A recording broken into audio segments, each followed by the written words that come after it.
Assalamualaikum warahmatullahi wabarakatuh. Kembali lagi dengan saya Samsul Hadi dari Teknologi Rekayasa Internet 3A. Di sini saya akan membuat video hands-on untuk mata kuliah analisis data.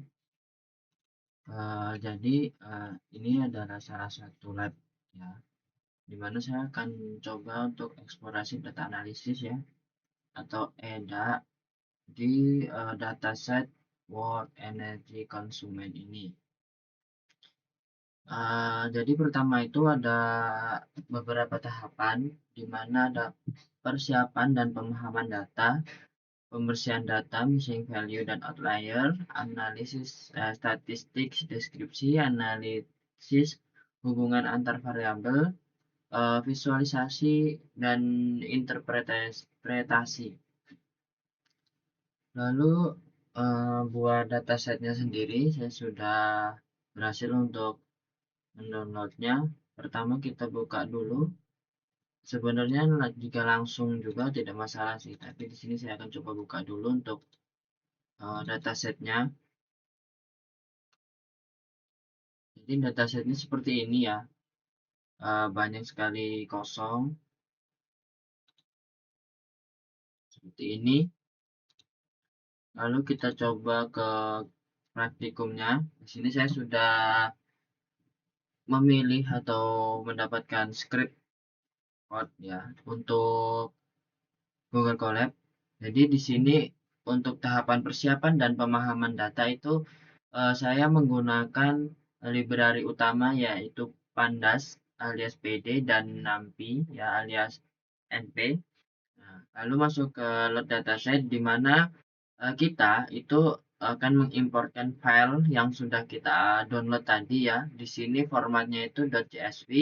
Kita ambil dari laptop atau dari file explorer kita. Jadi di sini dia mengimpor gitu, mengimpor. Lalu jika sudah ada dia tidak perlu mengimpornya, dia langsung baca aja gitu. Jadi pertama kita bisa buat untuk karena di sini belum ada ya, belum ada. Jadi kita coba running. Nah, nanti akan diminta untuk mengupload ya. Kita upload dataset yang tadi.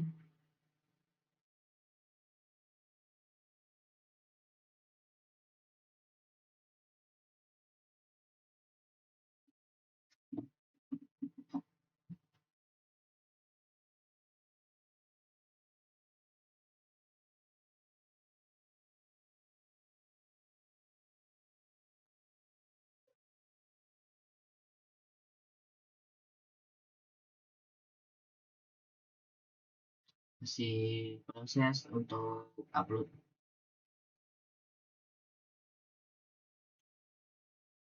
Oke, di sini sudah selesai upload ya. Jadi setelah dia mengupload, lalu dia membaca. Jadi kita menggunakan fungsi ini. Kalau misalnya dia di sini sudah ada, fungsi ini akan dilewatkan langsung ke sini. Dia langsung membaca aja. Jika tidak di collab gitu. Lalu kita untuk persiapan pertama lihat isi dataset awal ya. Di sini menggunakan df head ya untuk menampilkan 5 baris pertama dataset dalam bentuk tabel. Setelah itu informasi dasar kita simpan di info ya.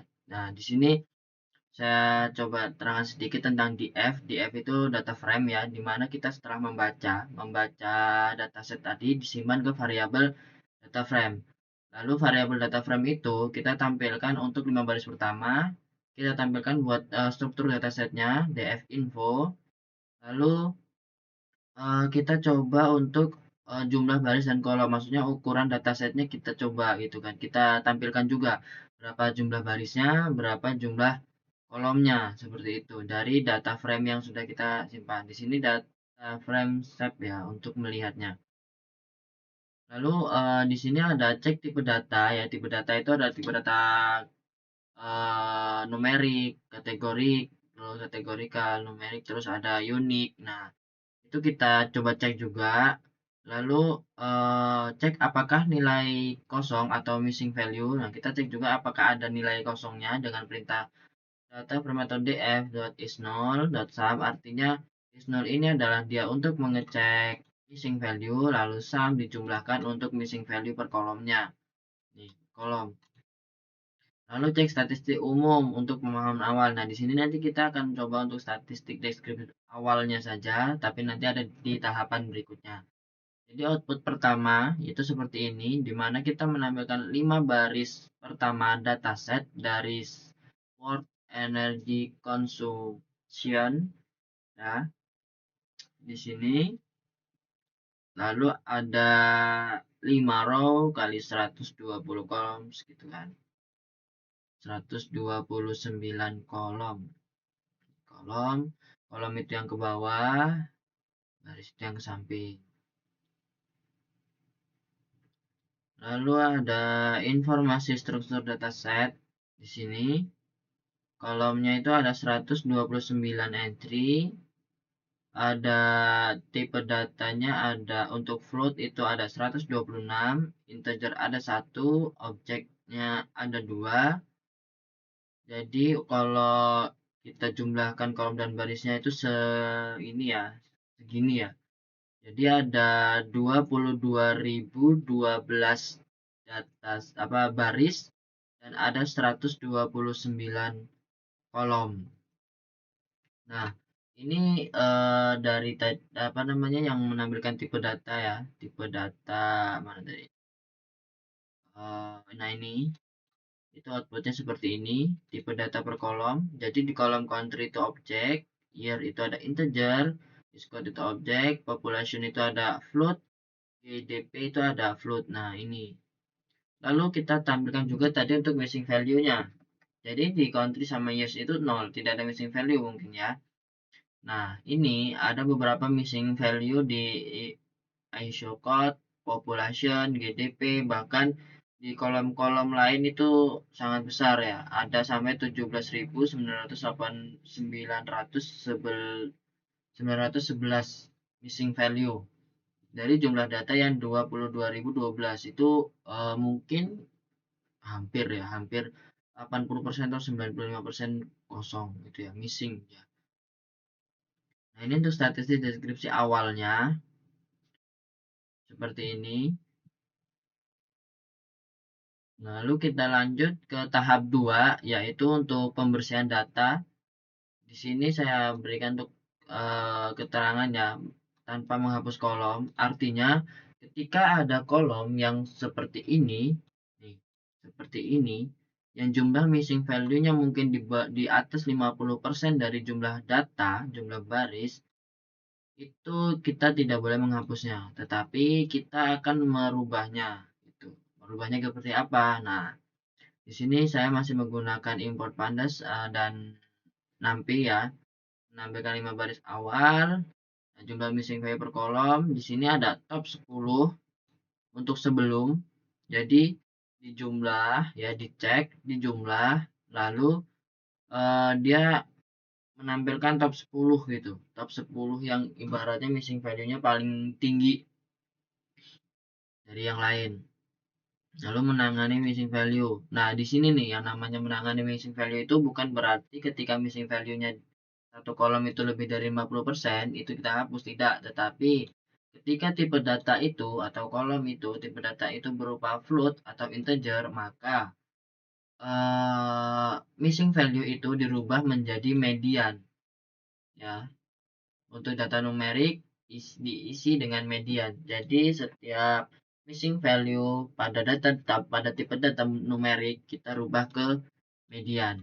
Lalu missing value pada tipe data kategorikal atau objek itu kita rubah ke nilai modus. Seperti itu. Nah, lalu untuk outlier, kita cek juga untuk outlier. Jadi outlier itu kita pakai rumus IQR atau International Quartile Rank ya. Jadi kalau untuk outlier kita itu harus menentukan yang namanya batas atas dan batas bawah, seperti itu. Maksudnya apa? Maksudnya outlier itu adalah nilai yang di luar batas. Jadi kita buat dulu untuk batas atas, batas bawah. Ya, kita buat dulu untuk batas bawah. dan kita pastikan juga untuk batas atasnya seperti itu. Jadi nanti ketika ada nilai ataupun ada data yang dia di bawah batas bawah, ibaratnya ke bawah lagi, itu berarti dia termasuk outlier. Ataupun dia di atas melebihi batas atas, nah itu juga disebut dengan outlier seperti itu. Nah, di sini saya kan menerapkan capping agar nilai ekstrim tidak dihapus. Jadi di outlier itu ada yang namanya nilai ekstrim. Maksudnya nilai ekstrim itu dia sudah lebih dari outlier, misalnya di bawah dia terlalu bawah ataupun jauh di bawah, dan ketika dia di atas itu jauh dari batas atas dan sangat jauh mungkin ya. Nah, itu bisa disebut nilai ekstrim ataupun anonim gitu. Ya apa ya? Anomali, anonim ataupun anomali atau data anomali. Data ekstrim ataupun data anomali seperti itu. Nah, di sini untuk data ekstrimnya yaitu ada di kolom by full constant PCT ya. Saya akan menerapkan di sini. Jadi pada ini itu telah diatasi dengan capping, di mana capping itu dia itu menetralkan kolom seperti itulah. Dia tidak menghapus, dia tetap tapi menetralkan. Lalu cek hasil setelah pembersihan. Nah, setelah dibersihkan semuanya itu dari missing value, terus ini untuk missing value terlebih dahulu sepertinya. Dari missing value itu kita cek lagi, kita baca lagi jumlah missing value per kolom top 10 setelah. Jadi setelah pembersihan kita cek lagi untuk missing value-nya. Kenapa? Karena kalau misalnya kita tidak mengecek lagi, kemungkinan ada error ataupun ada kesalahan di pembersihan sehingga tidak tidak semua missing value itu benar-benar diatasi gitu, benar-benar dibersihkan. Makanya kita tampilkan dulu untuk top 10 yang awal tadi. Lalu kita verifikasi jumlah data. Kenapa kita verifikasi jumlah data? Karena kita juga memastikan untuk kolom itu tidak ada yang dihapus gitu. Untuk kolom itu tidak ada yang dihapus dan baris juga tidak ada yang dihapus walaupun ibaratnya ada missing value pada kolom yang lebih dari 80% ataupun hampir 90% itu dia missing. Nah, kita verifikasi lagi. Jadi itu tuh tidak boleh dihapus. Kolom tersebut tidak boleh dihapus ataupun baris tersebut tidak boleh dihapus. Kita verifikasi di sini untuk mengeceknya. Lalu setelah itu kita simpan datasetnya. Nanti kita coba running. Nah, ini sudah tersimpan ya, berarti sudah berhasil. Untuk tampilan awalnya seperti ini, 5 baris pertama sebelum pembersihan, kita bisa lihat itu ada nan ini artinya dia missing ya. Jumlah missing value per kolom top 10 sebelum. Nah, ini bisa kita lihat nih. Full constant PCT ini dia itu bisa 20.265 dari jumlah dataset yang cuma 22.012. Itu mungkin hampir 95% dia missing atau miss value. Semua missing value sudah digantikan dengan media dan modus. Ini sudah pembersihan berarti. Nah, pembersihan. Nah, ini outlier yang saya bilang tadi, kita mengatasinya dengan metode atau teknik camping ya. Diatasi dengan camping, di mana dia tidak menghapus, tetapi dia hanya menetralkan. Ini setelah dibersihkan, jadi awalnya seperti ini, maka akan menjadi seperti ini. Dan jumlah kita cek lagi untuk missing value per kolomnya, sekarang sudah 0. Dan ini kita verifikasi, ya, di mana datanya itu tetap. Barisnya ada 22.012 dan untuk kolomnya ada 129.000. Dataset berhasil disimpan di sebagai Word Entry Plan. Jadi data ini yang akan kita analisis untuk tahap selanjutnya. Dari tahap 2 ini mungkin sudah berhasil karena tidak ada jumlah baris yang dihapus dan jumlah kolom yang dihapus. Untuk missing dan outlier juga sudah diperbaiki ya, dibersihkan. Lalu kita masuk ke tahap 3 yaitu statistik deskriptif atau kuantitatif dan kualitatif. Di sini kita menentukan datanya. Pertama, kita baca ya, kita baca dulu data yang sudah dibersihkan dengan PD data rate dari data frame ya. Di sini kita menggunakan data yang sudah disimpan yaitu Word and Generic Line.csv atau bisa di sini bisa kita lihat ya yang ini. Jadi data ini sudah tidak terpakai. Kita menggunakan data yang ini. Pisahkan kolom numerik dan kategorikal. Jadi tahap awal kita memisahkan mana yang numerik, mana yang kategorikal. Seperti itu. Lalu kita jumlahkan untuk yang numerik dan untuk yang kategorikal itu berapa. Lalu ada statistik, deskripsi, kuantitatif. Kita menentukan yang kolom kuantitatifnya dari penjumlahan atau klasifikasi ini ya. Pertama diklasifikasikan untuk numerik dan kategorikal, lalu kita klasifikasikan lagi untuk kuantitatifnya. Kuantitatif dan kualitatif seperti itu. Kuantitatifnya di sini verifikasi capping ya, contoh pada kolom behavior change rate yang kita lihat tadi ya, capping. Dia melihat satu contoh aja, maka di satu contoh itu ada nilai minimum, ada nilai maksimumnya. Lalu analisis tambahan Swiss dan kurtosis. Ini untuk kemiringan, distribusi kemiringan. Kurtosis itu keruncingan distribusi. Lalu ada statistik kualitatif ya. Di sini juga dia itu dijumlahkan untuk kolom kualitatifnya ada berapa. Lalu ada ringkasan umum. Kita coba langsung running aja. Nah, jadi untuk pertama itu kita tentukan kolom numerik dan kolom kategorikal. Jadi dari 129 kolom secara umum itu terdapat 127 kolom numerik dan 2 kolom kategorikal. Lalu kita klasifikasikan lagi untuk deskripsi statistik kuantitatifnya, di mana count ini adalah jumlah umum data ya, yaitu 2012. Nah, ini untuk rata-rata dari year itu rata-ratanya segini dan standarnya segini dan minimalnya segini. Ini untuk persentasenya. Ada kalau dari persentase berarti dari minim ya. Ini untuk minimalnya, ini untuk standarnya, ini untuk maksimalnya. Nah, di sini kita bisa lihat untuk nilai max-nya, maksimalnya ya. Di mana years itu 2.02200E plus 03 population.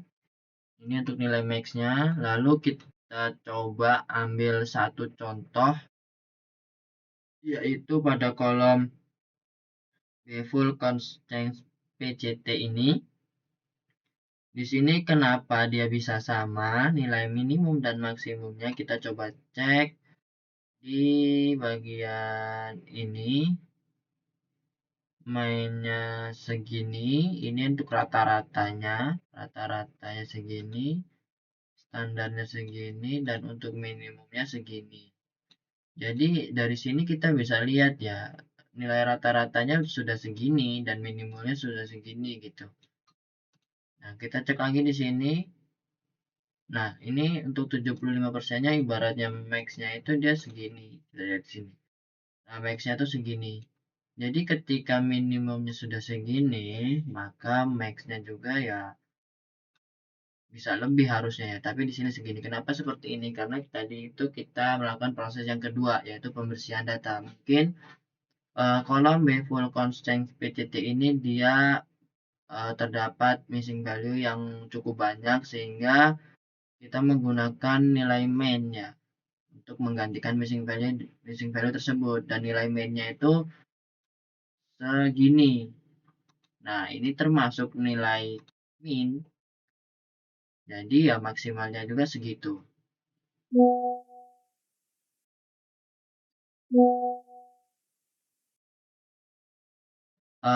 Lalu lanjut ya, ini ada namanya Skewness ya, kemiringan distribusi. Ini kalau misalnya dia minus, ya minus itu kalau nggak salah dia miring ke sebentar, saya lupa. Minus itu miring ke kanan. Ya kalau kalau nggak salah, kalau tidak salah, tapi kalau salah mohon dimaklumi ya. Kalau minus itu dia miring ke kanan, artinya eh, banyak kenaikan mungkin ya. Lalu kalau nol ini dia datar, banyak harga tinggi kalau minus ini. Lalu sebentar, coba saya pastikan terlebih dahulu ya. Takutnya salah.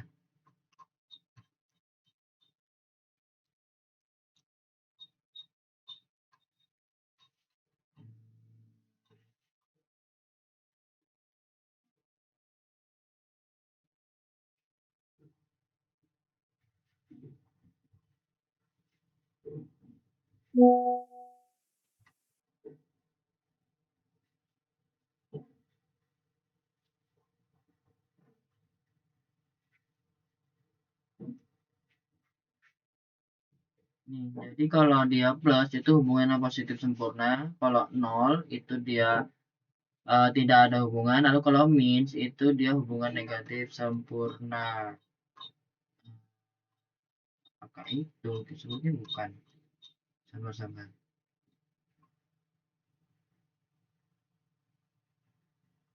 Hmm, 11 bawah,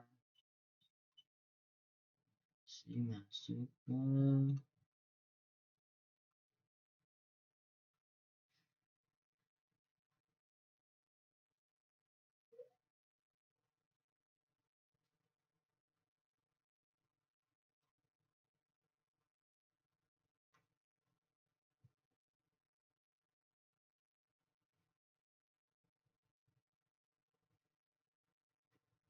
hmm,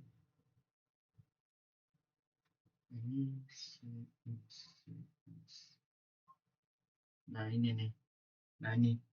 Jadi kalau nilainya itu 0, dia tuh datanya simetris seimbang kanan kiri. Jadi kalau lebih besar dari 0, itu dia Rexwedge atau condong ke kanan banyak nilai kecil. Kalau lebih kecil dari 0 dia condong ke kiri itu banyak nilai besar. Seperti itu.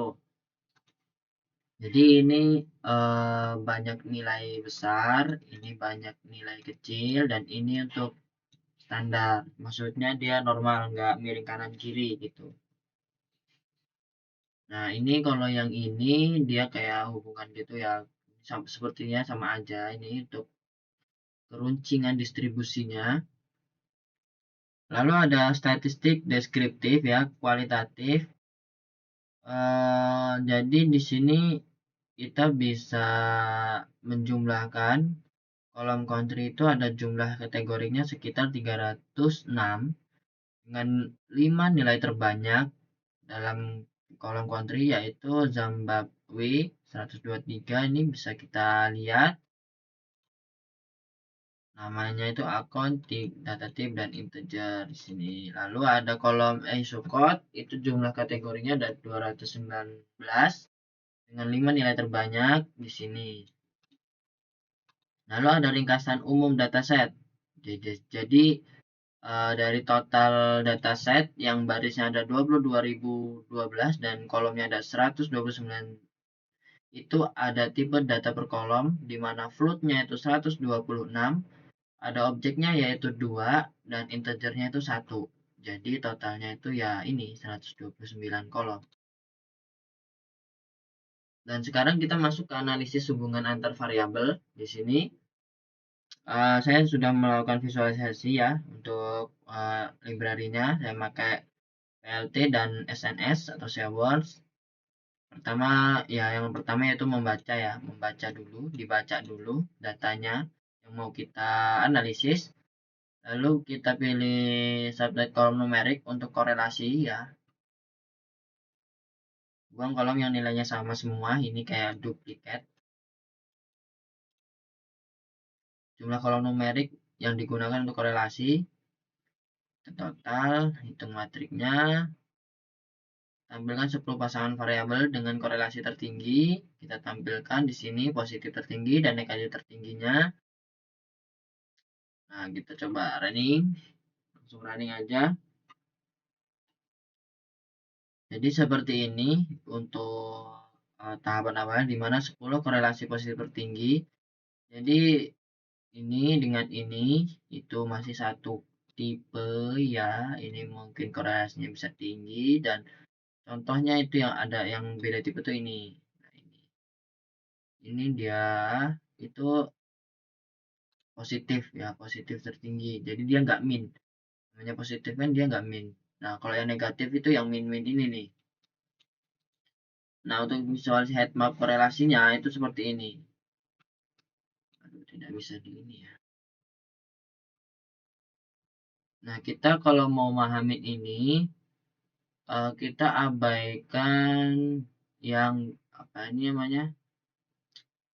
Sorry. Nah, kita abaikan untuk yang garis diagonal ini ya, garis miring diagonal ini kita abaikan. Tapi kita coba untuk hubungkan dengan semisal ini nih hydroshare elektrik ini ke sini, ini nih biru. Terus ke bawah dengan yang ini itu tuh warnanya biru. Nah, biru itu apa sih? Biru itu -1. Berarti dia negatif, hubungannya negatif. Kalau dia merah tua, berarti dia positif. Nih. Atau kalau dia abu-abu berarti dia nggak miring kanan kiri gitu ya, seimbang gitu. Nah, ini ada 10 negara dengan GDP rata-rata tertinggi ya. Ini kita bisa lihat datanya, jumlah angkanya, plotnya. Nah, ini untuk visualisasinya. Jadi untuk United States itu sekitar ini ya di sini nih. Kalau kita bisa lihat berarti ini kan nggak harus dari di angka 5 ya, yaitu ini nih 5,5.398034 plus 12. Nah, ini nih dari yang ini nih. Lalu kita masuk ke tahap selanjutnya yaitu visualisasi dan interpretasi. Kita langsung running aja. Nah, di sini saya menentukan kolom utama ya, yaitu years, country, GDP, population, energy consumption, BCT, fuel consumption, dan ini ya, itu kita tentukan kolom utamanya, lalu kita running dulu, kita seperti ini. Jadi gambarannya tren global konsumsi energi berdasarkan jenis tahun ke tahun. Nah, jadi ini yang di bawah ini tahunnya. Kenapa tahunnya dari 1960? Karena mungkin dari tahun 1900 sampai 1990 apa 1960 ini atau maju dikit di sinilah ya. Itu terdapat missing value di sini nih. Di sini terdapat missing value sehingga kita ratakan dengan nilai main. Jadi kalau kita nilai main ya rata seperti ini. Nah, untuk 100 untuk tahun 1960 ke atas sampai tahun 2020 itu value-nya terlihat, nilainya terlihat. Nah, seperti inilah. Jadi grafik ini itu bisa kita dari total konsumennya di sini. Semakin tinggi berarti semakin tinggi juga gitu kan. Lalu untuk hubungan antar GDP dan perubahan konsumen energi. Jadi ini anggaplah ini sumbu X ya. Di left ini sumbu X atau horizontalnya dan ini untuk vertikalnya sumbu Y. Dimana semakin ada titik ini ya, titik yang mengarah ke sini berarti dia GDP-nya semakin tinggi gitu. Semakin tinggi. Dan ketika ada titik yang semakin tinggi ke arah vertikal ya berarti perubahan konsumen energinya semakin tinggi. Lalu ini ada 10 negara dengan rata-rata konsumen tertinggi terbarukan. Nah, maksudnya terbarukan ini OECD, EI ya, itu pada tahun apa ini? Rata-rata konsumen rata-rata konsumen energi terbarukan TWH. Ini berarti kita bisa lihat mungkin yang ini ya. Oh, jadi dari sini yang hijau ini terbarukan ya di sini ya. Di sini lalu kita gambarkan seperti ini ada di sini, dan kalau kita gambarkan lagi, visualisasikan dia seperti ini agar lebih mudah ya. Kita terlihat nih. Kalau kalau ini kalau di sini kan kita nggak tahu nih yang ada di sini nih apa gitu kan, siapa. Dan ini juga titik-titik ini juga kita belum tahu nih. Ini yang tertinggi ini nih negara apa gitu kan. Di sini juga negara apa. Nah, untuk ini kita bisa lihat. Jadi negara yang tertinggi itu ada OECD, AI itu World gitu. Nah, ini bisa lihat juga untuk South and America, Central America itu EI itu ada di sini. Nah, ini konsumen tertinggi berdasarkan jenis. Jadi jenisnya itu jenis energinya bisa kita buat di sini di sumbu X ya. Itu ada jenis energi biofuel, konsumen, call consumption gitu kan. Nah, untuk berarti kita bisa lihat untuk oil atau minyak ya, minyak consumption ini dia paling tinggi nih. Paling tinggi konsumennya tuh.